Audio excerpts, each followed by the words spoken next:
चलते हैं mental math कक्षा 6 के अगले पार्ट पर। मैं हूं हरी सर और आप देख रहे हैं मेरा YouTube channel maths with Hari sir. तो बच्चों यहाँ पर जो आपके पिछले साल, ठीक है, आपकी जो मेंटल मैथ की क्विज हुई थी जोनल लेवल पर, उसके क्वेश्चन पेपर मैं आपको सोल्व करा रहा हूं ताकि आप सभी बच्चों को मालूम हो जाए कि किस तरीके से क्वेश्चन पूछे जाते हैं। ठीक है, तो आइए करना शुरू करते हैं।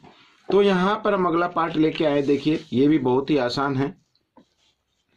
अब आपको मैं एक चीज बता देता हूँ। देखो इसमें पूछा है घड़ी की सुइयों के बीच घड़ी की दिशा में बढ़ने वाला कोण क्या होगा। घड़ी की दिशा का मतलब होता है कि सुई ऐसे जाती है ना, तो इस तरफ का यानी ये वाला कोण, ठीक है, ये कितने डिग्री का कोण होगा हमें ये बताना है।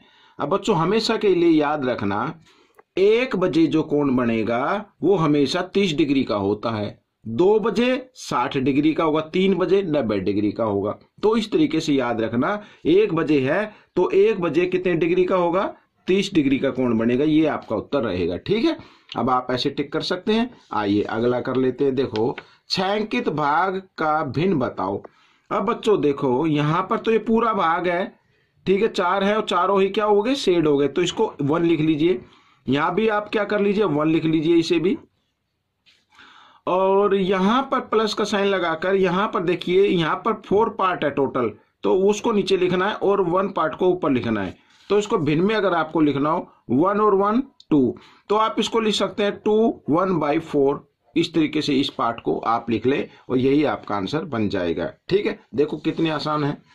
अब बच्चों अगला प्रश्न यहाँ पर छायांकित भाग की भिन्न बतानी है। भिन्न बतानी है। अब कुल पार्ट गिन लो आप, 1 2 3 4, 4 ये 4 ये 8 हो गए।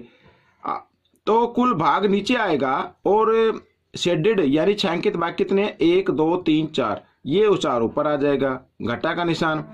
तो इसमें भी 1 2 3 4, इसमें भी 8 पार्ट है और एक भाग ऊपर आएगा। तो अब देखो दोनों के हर एक जैसे है ना, इनमें से एक हर लेना है। जब हर एक जैसे हो, देखो याद रखना, जब भी हम भिन्न संख्या को घटा या जमा करें तो उनके हर को देखते हैं पहले। अगर हर एक जैसे हैं तो उनमें से एक हर लेना है और अंश को, ठीक है, साइन के अनुसार।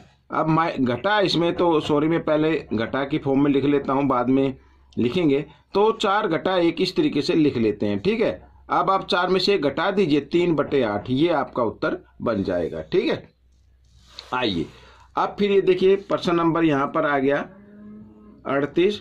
लिखा है घड़ी की सुइयों के बीच घड़ी की दिशा में। अब घड़ी की सुई तो ऐसे चलेंगी ना, तो यानी ये कोण हमें बताना है, ये वाला। अब बच्चों जैसे मैंने बताया था, देखो यहाँ पर, ठीक है, 1 बजे कितने डिग्री का था, 30 का, 2 पर 60 का, 3 पर 90 का। तो इसी प्रकार 9 पर कितने का होगा, 90 का होगा। यहाँ पर 10 बजे 60 डिग्री, 11 बजे फिर वही 30 डिग्री का। ठीक है, इस तरीके से याद रखना। तो ये 90 डिग्री का कोण बनेगा बच्चों आपका। हमेशा याद रखना 3 बजे और 9 बजे 90 डिग्री का कोण बनता है, और जबकि 6 बजे 180 डिग्री का कोण बनता है। ठीक है, ये प्रश्न आपका हल हो गया। अब हम करेंगे अगला प्रश्न बच्चों। यहाँ पर देखिए, आइए 3 प्रश्न और कर लेते हैं यहाँ तक, ठीक है ना, उसके बाद अगले पार्ट में करेंगे। यहां पर लिखा है 12 और 20 का महत्तम समावर्तक बताओ बच्चों। ठीक है ना, महत्तम समावर्तक बताना है। तो आपको एक चीज याद रखनी है, या तो आप भाग तरीके से कर लीजिए ऐसे, ठीक है, बड़े नंबर को भाग के निशान के अंदर और छोटे से आपको भाग करना है। 12 एकम 12 इस तरीके से आप घटा दीजिए। अब यहाँ पर आ गया 8, फिर यहाँ पर फिर भाग का निशान बनाना है आपको। ठीक है, अब पहले जिससे भाग कर रहे थे ना उस नंबर को अंदर रखना है। 8 का पढ़ा लो, 8 एकम 8 ऐसे। अब यहाँ पे 4, अब फिर यहाँ पे भाग का निशान बनाओ और इससे पहले किससे भाग किया था, 8 से, तो 8 को अंदर रखो, 4 दूनी 8 ऐसे। तो महत्तम समावर्तक यहाँ पर आ गया बच्चों 4। मैं लिख देता हूं समापवर्तक, ठीक है, बराबर 4। आप इस तरीके से कर सकते हैं। अब देखो प्रश्न नंबर 40। यहां पर बच्चों रोमन संख्या लिखी हुई है, ठीक है ना, रोमन संख्या लिखी, इसका मान बताना है। अब सी कितने का होता है बच्चों, आपको मालूम है ना, सी कितने का होगा, यहाँ पर ये होगा 100 का। अब 100 के बाद देखो यहाँ पर लिखा है, अगर खाली होता तो इसे 10 मानते, लेकिन इसके बाद फिर लिखा है, क्या लिखा है, ये एल होता 50। तो यहाँ पर बच्चों अब देखो हम ऐसे तो नहीं लिखेंगे 10 जमा 50, 50 में से 10 घट रहे हैं यहाँ पर, ठीक है। 50 में से 10 घट रहे हैं, क्योंकि 10 के बाद छोटी संख्या आती, बड़ी नहीं आएगी। तो ये 50 में से 10 घटा देंगे तो कितना हो गया, 40 हो गया। और यहाँ पर ये हो गया 8, तो हो गया बच्चों 148। ये आपका उत्तर बन जाएगा, ठीक है, इस तरीके से।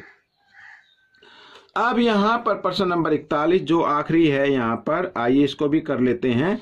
देखो हमें मान बताना है। आइए पहले इसके ब्रैकेट खोल लेते हैं। 19 जमा 4, और ये भी घटा घटा क्या हो गए, जमा हो गए, ठीक है ना। ब्रैकेट खोलते घटा घटा जमा, तो घटा 19 और घटा 4, सॉरी ये 8 है, यहाँ पर 8 लिख लेते हैं। जमा 8 और 4, ये कितना हो गया यहाँ पर बच्चों, जमा 8 और 4 12। अब घटा जमा कर सकते हैं, घटा जमा घटा, 19 में से 12 गए 7, और बड़े नंबर के सामने घटा का निशान है, इसलिए घटा का निशान लगा दिया। तो बच्चों ये भाग आपका हो गया। ये भाग आपको कैसा लगा मुझे जरूर बताएं, इसमें से सीखकर दूसरों को जरूर सिखाना है। अब मिलेंगे हम आखिरी भाग पर, तब तक के लिए धन्यवाद।